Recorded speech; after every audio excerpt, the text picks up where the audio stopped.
With Erling Haaland failing to live up to expectations over the past few game weeks, I thought I'd put together today a Game Week 10 wildcard draft, excluding the big man.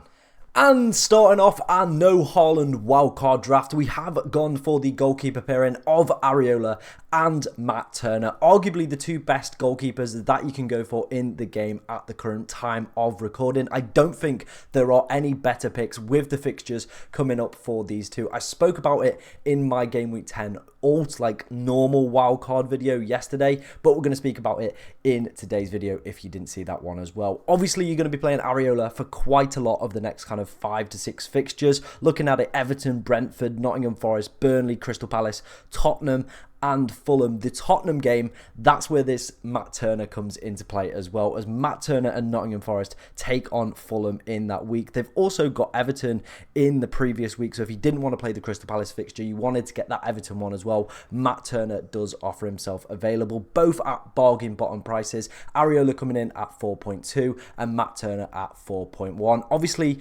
this is being recorded at the half-time stage of the Aston Villa versus West Ham game, so if any of the players included in this draft do pick up an injury or potentially a little bit of a knock or whatever, you know, just take it with hindsight. This was filmed at halftime. Obviously, Areola was slightly at fault for the goal. It does take a slight deflection, so I don't think they're going to drop him after that because, you know, throughout the rest of the game, he's been pretty solid. He's been pretty consistent as well at the start of this season, making plenty of saves, picking up bonus points as well, and with a good fixture run. And when his fixtures do turn a little bit bad, we've got Matt Turner as a differential option. Like I said, I can't see a way around going for any other goalkeeper or kind of warranting or kind of deserving me spending that extra 0.3 to potentially 0.7 million on a more premium price goalkeeper, to be honest. So I think these two are the best goalkeepers that you can go for in the game right now. There is no need to go for anybody else in the game. Moving on to our first defender, and it is Gabriel, a man who's earned himself back into our teams. Obviously started the season in a lot of people's Game Week 1 wildcard drafts, was randomly dropped by Arteta for 3 weeks, but it does seem like he has kind of returned to favour. He's going to be the main man that is going to be playing at centre-back for Arsenal yet again, and with good fixtures for them coming up, Sheffield United, Newcastle, Burnley, Brentford, Wolves, Luton, Aston Villa, a really good fixture run, minus the Newcastle and the Villa game, but the rest of them, you know, really, really strong fixtures, so you would expect him to play in every single one of them, picking up plenty of clean sheet points as well, get that out eventually. Obviously as well, Arsenal are one of the best teams for XG conceded so far in the league. I think they're currently third in that table as well. So really good defensive data to go with impressive performances as well. And when Gabriel's fixtures and Arsenal's fixtures aren't quite right, you do obviously have Soufal and you have Mark Gahey on the bench who can come in, rotate and offer great defensive cover. Again, two very strong defences in West Ham and Crystal Palace. Moving on to our next defender, and this for me is the big kind of crux and the main reason that you would go without Erling Haaland. It is Kieran Trippier. Now, he has been in exceptional form over the past 4 game weeks, picking up 4 not 4 attacking returns, but has returned in the past 4 games, has been absolutely killing it. Obviously started off with the triple pickup of attacking returns against Sheffield United, and since then has become a very consistent point scorer, picking up 10 points as well yesterday with an assist and a clean sheet. Has been absolutely just a monster decimator to my rank because I'm currently without him, don't have a clear way to get him in, and this, if I was playing my Game Week 10 wildcard and I wasn't 100% convinced on Haaland, Trippier would have to be one of the first names on the team sheet. 6.9 million, but you'd have to argue at the current time of recording, he is living up to those kind of expectations with the attacking returns that he's getting, you know, the clean sheets as well that Newcastle are doing, and they look a really, really solid side as well. So definitely a player, I think if I wasn't having Haaland in my draft, obviously Kieran Trippier would be my number one kind of pick going into that, using that extra kind of funds that we do have. He is one of the players that I would be utilising that extra 4-5 million that we do save without going for Erling Haaland.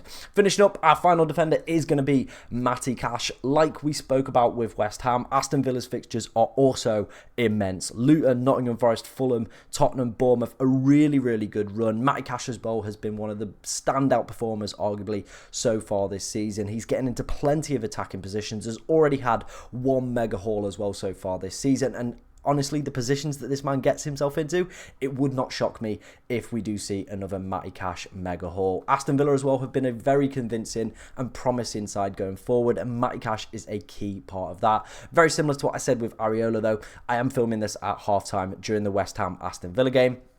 And, you know, if anything does happen to either of those players or any further players included in this video, just take what I say with a pinch of salt and find an alternative replacement. I'll put one in the comments if one of those players does pick up a knock. Right, moving into the midfield, we're going to start off with Diaby, a player who is in my team and in that first half, probably should have had 2 assists. Put some glorious opportunities on a plate for Watkins. Unfortunately, just hasn't quite worked out.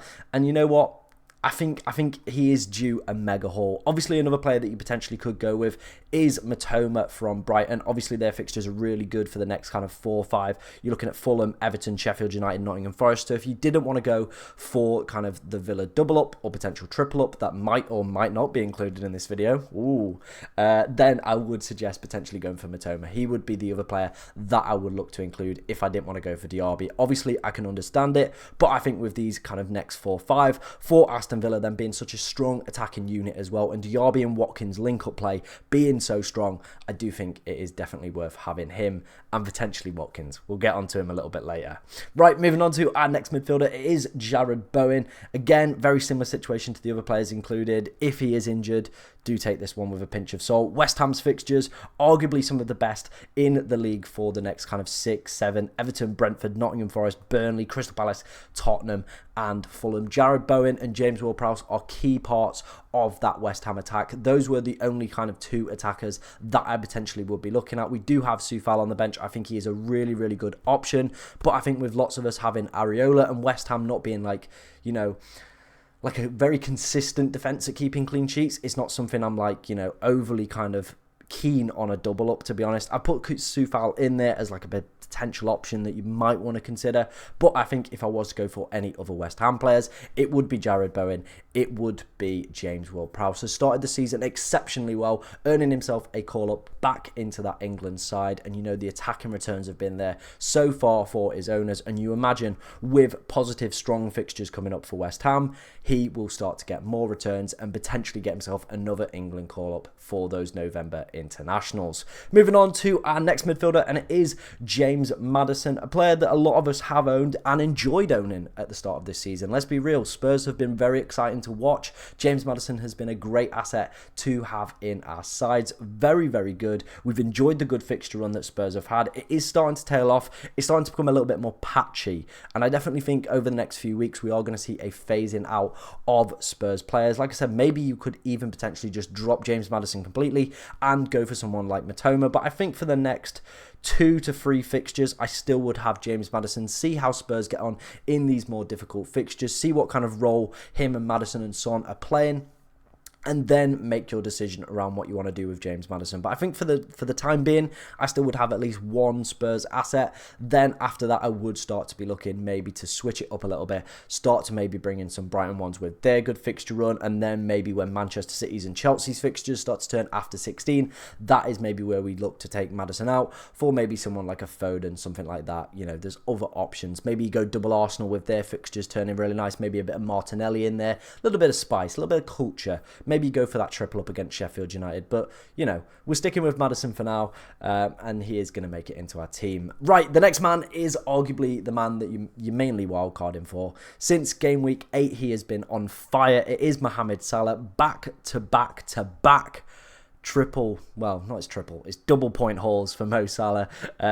2 goals against Everton in the Merseyside derby. Obviously, it was a penalty and then a last-minute winner, so I do think his points were slightly skewed, but he has been immense, and I'm really glad I wildcarded in 8. It massively paid off for me, having Mo Salah in my team. Still at around 38% ownership. You only imagine that is going to increase with a lot of people wildcarding this week. Him picking up constant points returns as well. So you imagine next week is probably the only realistic week that you are going to be able to like not go without him, like in terms of captaincy, but I think it's gotten to get to that point where he's starting to verge himself on the word essential. I don't like to use that word, but he is starting to do that with the points and the attacking returns that he's picking up. Liverpool's fixtures as well, like we've spoke about, are immense. Nottingham Forest, Luton, Brentford, City, not the easiest one, but then Fulham, Sheffield United and Crystal Palace. And obviously captaincy wise, he frees himself up for the Nottingham Forest this week, which I imagine he will be one of the top captaincy options for this game week. Then the following week, Luton away, always a positive fixture to be targeting. Then you're looking at Fulham and Sheffield United, two of the worst teams in the league for XG conceded. So definitely some positive fixtures for Liverpool and Mohamed Salah as well. So you do expect some positive attacking returns over the next few game weeks. Right, moving on to our final midfielder, and it is Bukayo Saka, back from injury. Had that little bit of time off during the international break, which I think is going to do him the world of good. Gives him that little bit of time to recover, gets himself potentially back up to full fitness as well, meaning he can play out 90 minutes and get us more attacking returns. Picked up an assist yesterday, and like we spoke about with Gabriel, the Arsenal fixtures, they're playing some of the weaker teams in the league over the kind of next 6 to 7 game weeks. You're looking at Sheffield United, you're looking at Wolves, you're looking at Luton, you're looking at Burnley as well, who conceded a lot against Brentford as well yesterday. So not quality defences, and you would imagine players like Saka, Martinelli are going to start to be feasting during these ones. So definitely, again, another player, if I was wildcarding in game week 10, would be one of the first names that I would be looking to acquire on my game week 10 wildcard draft. Right, moving to the forwards, we do start off with Julian Alvarez as our potential kind of Haaland cover-off. Has started the season exceptionally well, picking up 7 goals so far in the league. Obviously scored early on against Brighton as well, and it does look like Pep is enjoying using Julian Alvarez in this KDB role, and it's really, really working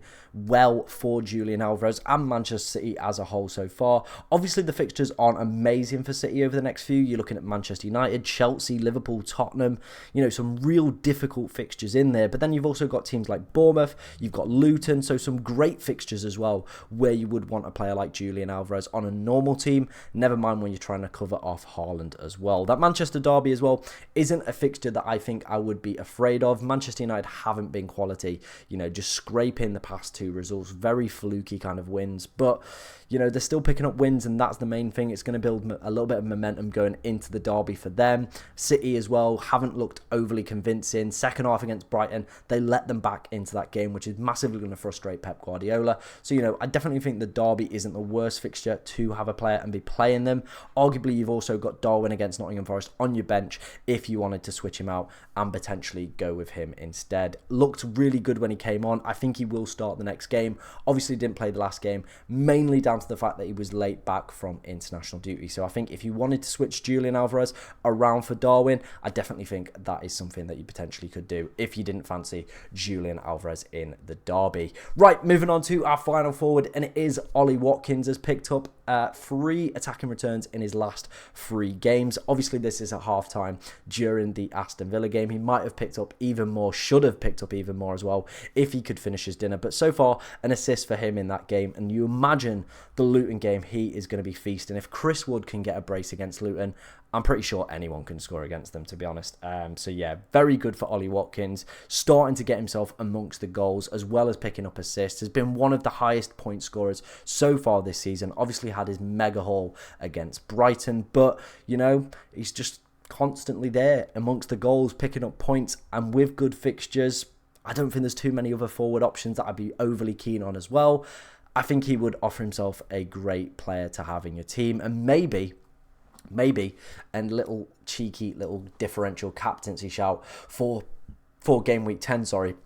Obviously Nottingham Forest, not the easiest of fixtures, but that Luton fixture, very tempting. So I think maybe throws himself into contention for a potential armband, but it's up to you. You're already taking a big gamble going without Haaland. Maybe do you want to take an even bigger gamble going against Salah? Probably not. So I probably would stick safe and go with Salah. Right, let's have a quick run through of the bench before we wrap up in today's video. We've got Turner, we spoke about him. Soufal, like I said, 4 attacking returns for him so far this season. West Ham as well, really good fixtures. No complaints about that one. Darwizzy, I think he will start to see some more games. Has picked up really good data. If you look at in terms of expected goals involved amongst the Liverpool attackers, he is second in that list despite playing limited minutes so far this season. And if he can get himself a regular place place in that Liverpool side. I definitely think with the good fixtures, he could be feasting along that run. And then obviously Mark Gahey, Crystal Palace's fixtures are around game week 11, where they do take a nice positive turn. We're looking at Burnley, Everton and Luton, West Ham, Bournemouth, a really good run for them where you would want to be playing Mark Gahey. Offers really good defensive rotation as well when these other players have difficult fixtures. That was my game week 10 ultimate wildcard without Haaland. Let me know what you think of it down in the comment section below. If you've got any questions about your team or any questions about game week 10 in general, do get them down in the comment section below, as I will try to answer as many as possible. But thank you very much for watching today, ladies and gentlemen, and enjoy the rest of your day.